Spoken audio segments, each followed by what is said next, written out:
obstetric fistula? Okay, now I have a whole different understanding.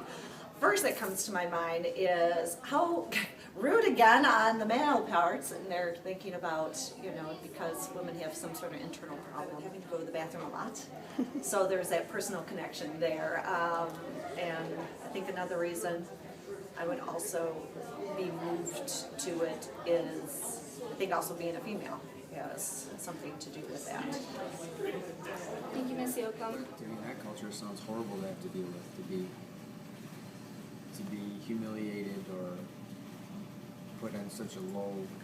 Okay, so what comes to my mind is basically a practice that young girls are getting married and having children way too young, where their bodies haven't developed yet, so they go through a process of delivering a child when their body isn't ready, where they're ruining other organs, the bladder, and so their bladder no longer works or functions correctly, and so they are constantly, which is horrible, peeing all the time without control of that bladder. And so anyway, there's an easy procedure to fix this particular problem, but unfortunately in remote villages in Africa they don't practice this procedure. So unfortunately for them to be outcasts in their own little village, and it's a horrible thing.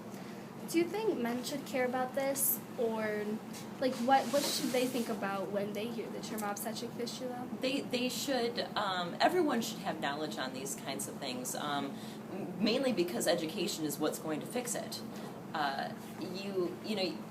When women are, just because they have their period doesn't mean they're ready to have children just yet. Their bodies are still forming, and so education is going to help people to understand the formation of a woman's body and when she really is ready to be married and have children. So men should know, because especially in Africa where this is happening, or I'm sure it's happening in other places as well, that when and how women are ready